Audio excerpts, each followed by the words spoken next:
Halo Sobat Berkawan, kembali lagi di Tech Talk Berka Podcast. Yeay! Oke, sebelumnya perkenalkan aku Sabila dan hari ini aku ditemenin nih sama, mungkin boleh dikenalin? Yuna SNSD. Aku Emily dari tim rekrutmen BRK. Oke, di sini kita kedatangan Yuna dan Emily ya. Ini dari SNSD ya? Iya. Oke, thank you teman-teman sudah gabung ya di podcast BRK hari ini. Mungkin hari ini kita akan bicarain tentang seputar rekrutmen gitu. Nah, boleh diceritain nggak kira-kira dari teman-teman nih sedikit tentang PT BRK Hardaya Perkasa dulu deh, dan peran divisi rekrutmen dalam perusahaan tuh gimana sih? Oke. Mungkin aku jelasin dulu terkait dengan PT BRK Hardaya Perkasa sendiri gitu ya. Teman-teman mungkin di sini sebelumnya udah ada yang pernah tahu juga tentang PT BRK. PT BRK ini kan memang perusahaan IT ataupun IT consultant yang dimana kita provide untuk solusi IT untuk klien-kliennya BRK ya, ataupun biasa mungkin disebut dengan sistem integrator. Jadi kita menyediakan end-to-end proses ataupun end-to-end services untuk para customer BRK, mulai dari untuk infrastrukturnya, networknya, ada juga untuk softwarenya, ada juga untuk manage service di mana kita provide untuk SDM ataupun para engineer ataupun developer ataupun para tenaga ahli yang ditempatkan ke customer seperti itu. Oke, kalau dari Mutia mungkin ada tambahan? Oke, jadi kalau tadi kan Mbak Emily udah jelasin nih kalau misalkan PT BRK ini kayak gimana sih. Nah, terus tugasnya tim rekrutmen, karena kita berdua adalah tim rekrutmen. Sebetulnya saya namanya Mutia, bukan Yuna SNSD. Jadi tim rekrutmen ini tugasnya sendiri kita bantu untuk produktivitas dan juga efektivitas perusahaan atau organisasi, di mana kita juga harus mencari SDM atau karyawan yang match dengan posisi yang kita butuhkan saat ini, atau misalkan kedepannya seperti apa, demi mencapai untuk tujuan bisnis sendiri, seperti itu. Oke, berarti udah tergambar nih ya kalau misalkan PT BRK ini memang adalah perusahaan IT yang provide-nya juga cukup banyak ya produknya. Ada IT infrastruktur, kemudian dia juga disebut sebagai integrator juga gitu ya. Oke, nah sekarang mungkin mau tahu dong kalau untuk proses rekrutmen nih di PT BRK Hardaya Perkasa sendiri gimana sih? Karena kan pasti setiap perusahaan tuh punya proses masing-masing ya, dan di BRK kan pasti punya sendiri juga nih gitu. Boleh diceritain nggak? Oke. Untuk prosesnya sendiri di BRK itu kita ada dua terbagi dua jenis gitu ya. Aku akan jelasin terkait dengan proses di internal.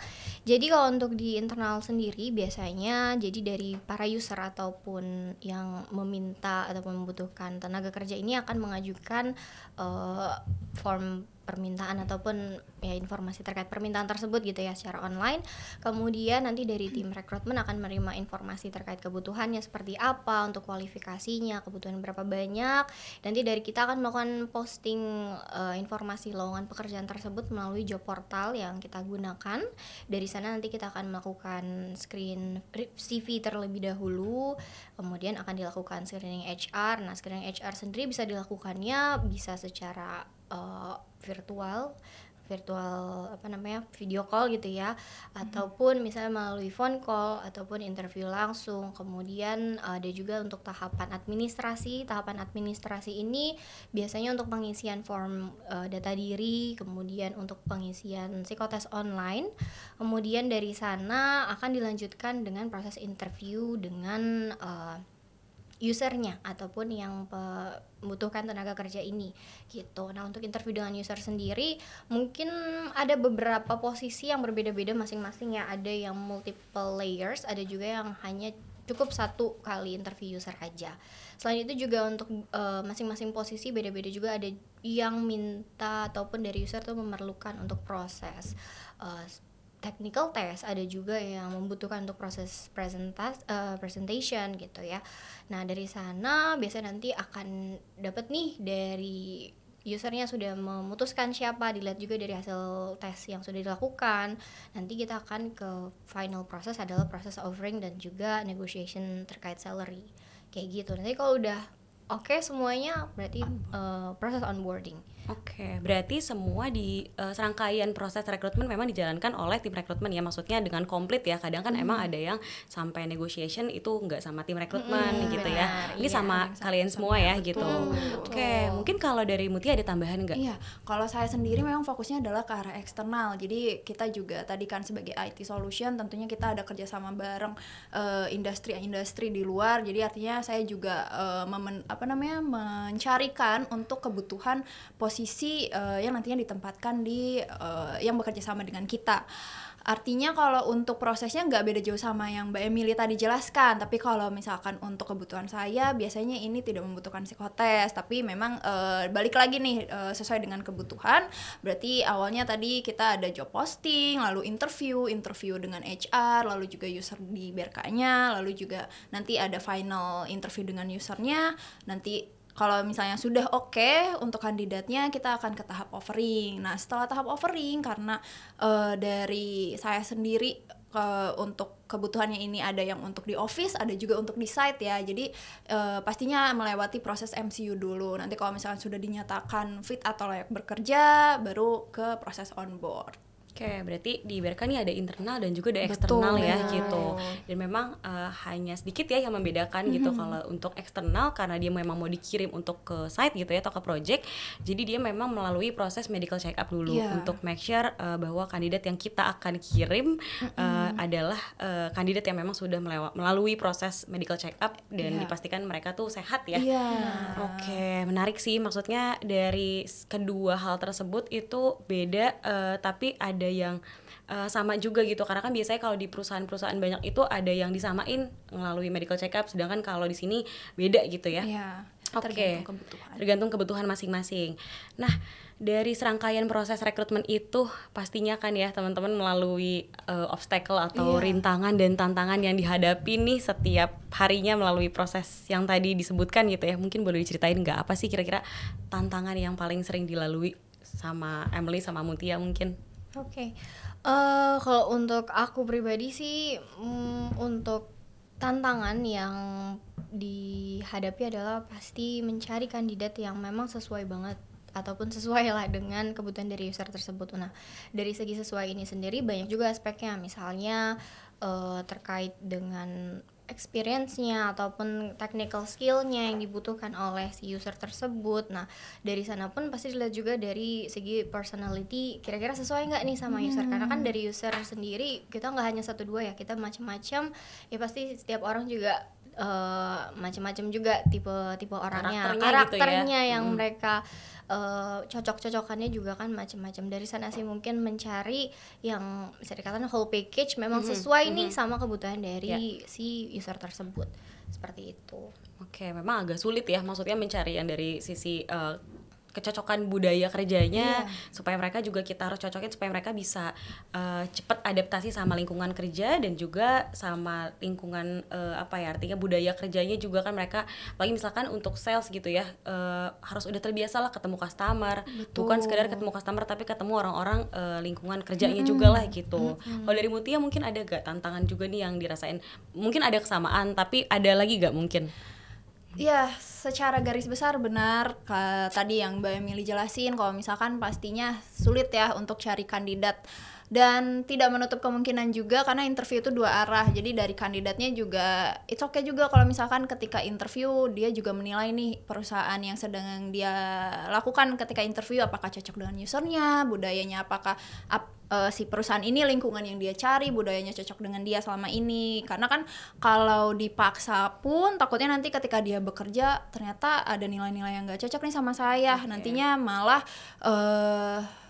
dia pun ketika kerja nggak perform kayak gitu, atau misalnya nanti yang menimbulkan kalimat toksik gitu, karena kan tidak kecocokan itu. Jadi memang kandidat itu berhak untuk mencari tahu dan menilai si perusahaan juga ya. Betul. Gitu biar dia juga bisa cocok ini, kira-kira ini bisa ngebantu dia untuk adaptasi nggak sih lebih cepat gitu ya, dan cocok atau enggak sih sama personality-nya. Oke. Itu mungkin sekaligus pesan-pesan ya gitu buat kandidat nih gitu yang lagi cari kerja, mereka juga bisa cocokin budaya kerjanya sama personality mereka gitu. Nah, oke, karena kita juga akan bicara tentang teknologi gitu ya di seiring perkembangan teknologi gitu. Nah, boleh nggak kira-kira gimana sih gambaran perkembangan teknologi atau perkembangan kebutuhan tenaga kerja di PT Berka dalam beberapa tahun terakhir? Iya, ngomongin tadi ya tentang teknologi, karena kita perusahaannya bergerak di bidang IT, tentunya kita harus ngikutin perkembangan zaman juga dan terus up to date.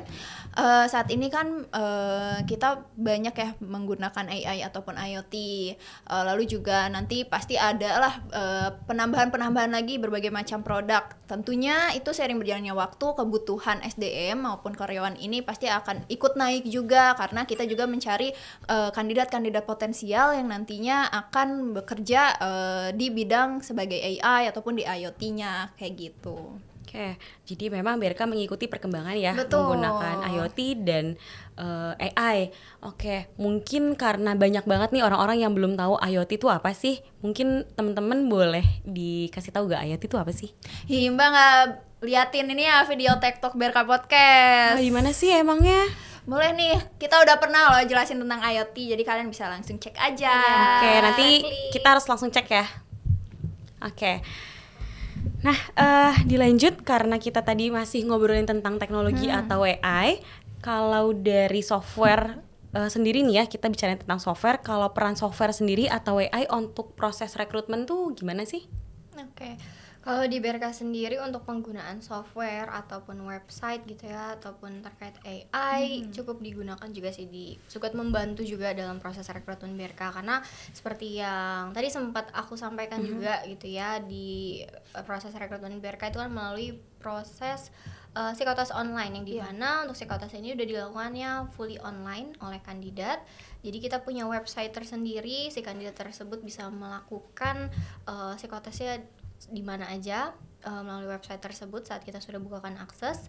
Selain itu juga membantu tim rekrutmennya juga dengan adanya function dari machine learning itu sendiri, membantu untuk kita bisa nih dapetin hasil dari psikotes itu seperti apa. Meskipun tetap ya dari segi manusianya gitu, dari kita-kitanya tetap harus ada perannya juga untuk melakukan cross check, sudah sesuai belum sih dengan data yang sudah ada dan hasil yang ataupun data yang yang diberikan seperti itu. Oke, kalau dari Mutia mungkin ada tambahan nggak? Iya, tadi ngomongin AI, beberapa job portal juga kan sekarang udah menggunakan AI ya Mbak. Jadi kita juga cukup terbantu ketika mencari kandidat-kandidat potensial dengan untuk kebutuhan saat ini. Wah, menarik banget ya, apalagi tadi ngomongin softwarenya itu dipakai untuk job portal, kemudian dipakai online psychotest juga. Betul. Itu membantu banget, jadi mereka kandidat-kandidat yang memang dari mana aja tuh bisa akses ya psikotesnya, dan tentunya bukan untuk kandidat aja keuntungannya, tapi untuk tim rekrutmen juga, karena dibantu untuk tarik data, ada analisisnya ya, maksudnya ada gambaran analisisnya. Terus nanti tetap dari sisi tim rekrutmen sendiri kasih kesimpulan ya, bener gak? Kasih kesimpulan atau analisis mungkin ya gitu. Oke, menarik banget sih. Nah, tadi karena kita udah bahas tentang teknologi, tentang sejarah BRK, tentang proses alur rekrutmen gitu ya. Sekarang aku mau kepo sedikit sih. Zaman sekarang tuh belakangan ini tuh terjadi banyak banget ya penipuan yang mengatasnamakan PT Berka Hardaya Perkasa nih, yang memang marak banget terjadi. Kira-kira menurut teman-teman juga bisa nggak dijelasin gimana sih dari sisi perusahaan menanggapi permasalahan ini? Iya. Kalau dari sisi PT Berka Hardaya Perkasa sendiri, kita tentunya menolak keras ya untuk perbuatan penipuan, karena untuk proses rekrutmen sendiri kita nggak pernah meminta biaya atau istilahnya kita memungut biaya dari kandidat yang melamar, karena melamar itu gratis seperti itu. Sehingga kalau misalkan nanti kalian nemu nih ada loker-loker dari PT Berka tapi mereka memungut biaya, itu pasti penipuan. Oke, berarti memang perlu digarisbawahi bahwa yang membawa embel-embel PT Berka Hardaya Perkasa dengan membawa-bawa atau memungut biaya dalam proses rekrutmen itu wajib digarisbawahi bahwa itu totally bukan dari BRK. Iya. Jadi teman-teman mungkin boleh cross check gitu untuk yang mau lamar di PT Berka, bisa cek di sosial media kita. Boleh di-share mungkin sama teman-teman, sama Emily, sama Mutia Instagramnya. Bisa dicek nih di sini. Selain dari Instagram mungkin ada nggak sosial media yang bisa kira-kira di-apply atau diketahui sama mereka yang mau lamar? Oke, kita punya LinkedIn ataupun bisa cek juga di Jobstreet kita ya. Di sana kita up to date lah terkait dengan kebutuhan di BRK. Oke, kebetulan memang LinkedIn dan Jobstreet BRK sih memang sudah official ya gitu, yang memang kita yang bisa sortir lah dari situ juga bisa masuk ke email tim rekrutmen masing-masing, jadi mempermudah teman-teman untuk bisa apply di BRK. Betul. Oke. Kalau dari ciri-ciri penipuan tersendiri tuh gimana sih, maksudnya ciri-ciri kalau misalkan teman-teman atau kandidat ngelihat ini kayaknya penipuan deh gitu, itu kira-kira waspadanya gimana nih ciri-cirinya? Waspada. Oke, mungkin ciri-cirinya tadi sebenarnya seperti yang disebutin juga sama Mbak Mutia gitu ya. Misalnya mereka mulai meminta bayaran ataupun alamat kantor mungkin nggak sesuai nih dengan Itu yang sering ada banget terjadi sih. Iya benar, yang ada di Google bisa dicari kok. Jadi untuk sobat-sobat BRKawan semua, lokasi BRK itu head office-nya kita ada di Jakarta Pusat ya, di Abdul Muiz. Jadi kalau ada yang mengatasnamakan BRK terus bilangnya ada mungkin di Jakarta bagian lain, itu perlu di cross check lagi tuh bener nggak emang BRK Hardaya Perkasa atau bukan, seperti itu. Kemudian mungkin pernah juga nih baik di BRK ataupun mungkin perusahaan lain, jadi modus penipuannya itu mereka nge-approach para kandidat ini terus gitu ngaku-ngaku dari pihak BRK ataupun dari grupnya BRK, terus gitu meminta para kandidat ini untuk join ke grup Telegram. Terus gitu saat mereka sudah sudah join ke grup tersebut, mereka diberikan seperti mission, di mana mereka menyebutnya itu adalah sebagai proses seleksi gitu. Di mission tersebut download aplikasi lah, ternyata aplikasinya mungkin yang mengharuskan top up. Akhirnya si kandidat ini mungkin awalnya mereka ngelamar kan mau untung malah jadi buntung gitu. Karena saat mereka udah top up duitnya nggak balik gitu kan. Jadi akhirnya ya disayangkan banget gitu. Iya, tadi kan proses rekrutmen di PT Berkah juga kita udah jelasin ya. Jadi kalau misalnya tentang mission, kita nggak pakai mission kok guys. Kita nggak pakai mission, tapi kita melalui proses yang memang perlu dilalui gitu ya. Dan memang untuk memungut biaya sih kita benar-benar 0 rupiah berarti ya. Kita nggak ada pungutan biaya apapun ya teman-teman. Oke, nah kira-kira untuk pesan dari tim rekrutmen nih, dari Emily sama Muti untuk para pencari kerja supaya mereka tuh nggak kejebak sama penipuan yang mengatasnamakan PT Berkah Hardaya Perkasa, atau mungkin secara general nggak usah PT Berkah aja gitu. Kira-kira pesannya apa sih biar mereka tuh nggak ketipu gitu? Oke, untuk tips-tipsnya mungkin yang pertama melakukan verifikasi bener nggak nih saat ada informasi terkait lowongan. Mungkin bisa dilihat juga sih dari yang emailnya gitu ya, ad-nya tuh @berka.co.id nggak, atau misalnya dari perusahaan lain sesuai dengan perusahaan tersebut nggak gitu ya. Kemudian juga verifikasi terkaitnya di lokasi, kemudian untuk verifikasi tata bahasa juga. Dari tata bahasa yang suka ada typo. Suka typo Karena gitu. kalau nggak official biasanya nggak bagus ya typingnya. Atau kalau kadang tuh yang terlalu memberikan harapan-harapan surga gitu juga, itu biasanya perlu diwaspadai gitu. Itu benar nggak sih? Kemudian juga teman-teman juga perlu detail gitu terkait pengumumannya.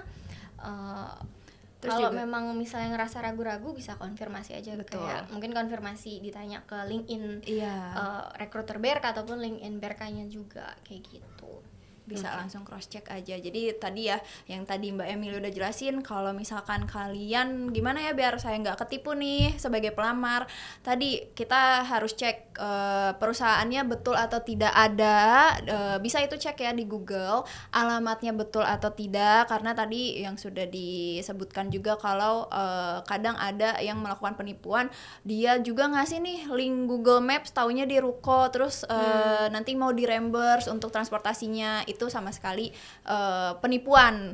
Lalu juga kalau misalkan kita tadi alamatnya di Jakarta Pusat di Abdul Muiz, lalu kalau verifikasi tadi perusahaannya ada, memang berdiri di situ, lalu juga alamatnya betul di situ, tata bahasa tadi ya ejaan, karena rata-rata yang penipuan tuh untuk tulisannya pasti aneh gitu dibacanya.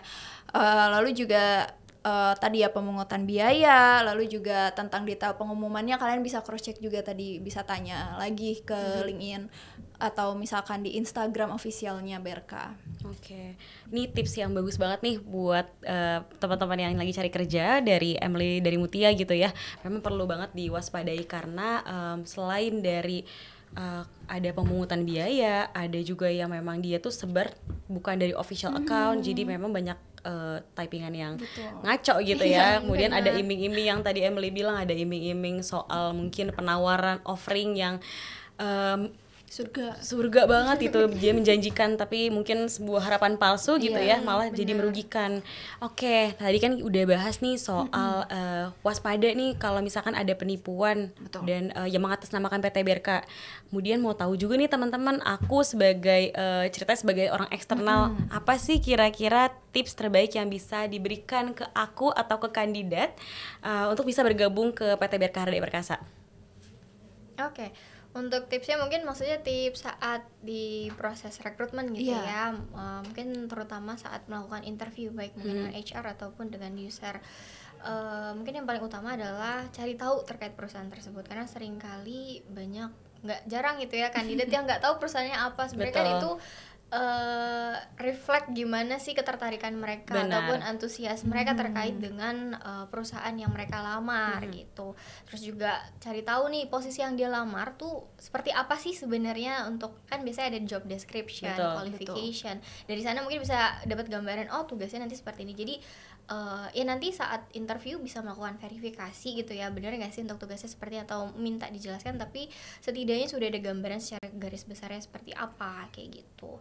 Kemudian mungkin dari attitude juga memperlihatkan attitude yang baik, jangan mungkin terlihat kayak sok tahu ataupun nggak siap gitu ya, ataupun kurang ajar, karena ya nggak jarang juga sebenarnya ada kandidat yang seperti itu ya. Terus mungkin dari sisi physical appearance, maksudnya physical appearance nih dari cara gimana sih kita mempresent diri kita secara mungkin berpakaian juga nggak yang harus kaku gitu ya, harus putih hitam enggak, tapi mungkin ya disesuaikan lah, formal tapi enggak yang ya terlalu kaku gitu. Jadi saat orang lain melihat kita tuh juga, oh orangnya ini ya memperhatikan juga terkait dirinya. Mungkin kan bisa direfleks juga saat pekerjaan pun dia juga memperhatikan terkait pekerjaannya. Seperti itu. Iya betul. Jadi tadi ya menambahkan dari Mbak Emily sendiri, tadi kan sempat nih ada mention kayak gimana sih kandidat yang dimaksud kurang ajar ini. Artinya ketika interview ini kan artinya kita masuk ke dunia profesional ya. Kita juga nggak bisa nih membawa habit kebiasaan kita yang kayak ngobrol bareng teman gitu, bro gitu-gitu. Tapi kalau misalkan udah di dunia profesional, artinya ketika Anda interview dengan HR, kita juga harus melihat, oh iya kita bilangnya Pak, Bu, kayak gitu.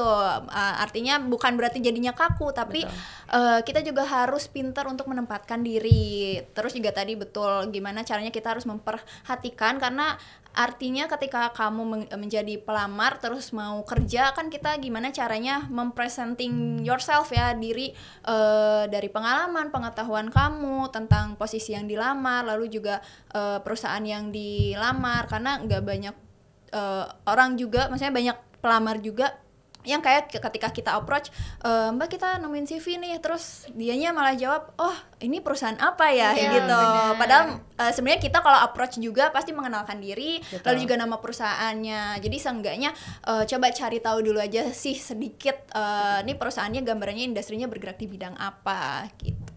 Ya setuju banget sih, pasti itu menjadi poin plus ya bagi kandidat-kandidat yang mau ngelamar. Udah pasti mereka harus ngedeliver juga nih kira-kira informasi yang mereka sudah cari tahu tuh tentang BRK apa sih gitu.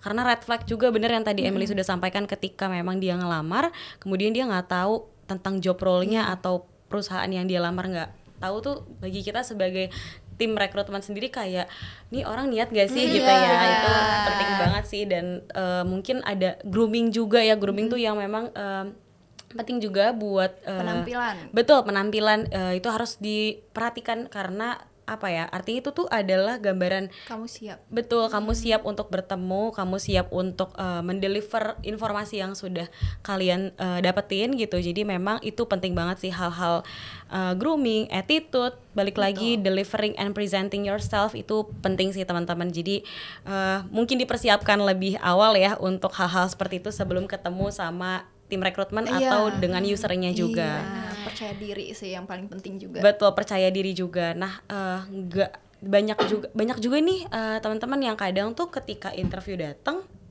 nggak cuman ketemu sama tim rekrutmen aja atau user, tiba-tiba tuh kadang ada layers selanjutnya gitu ya, ada ketemu direkturnya gitu. Jadi saat itu juga kita memang harus siap sih untuk bisa present diri kita untuk mengikuti proses rekrutmen ya gitu.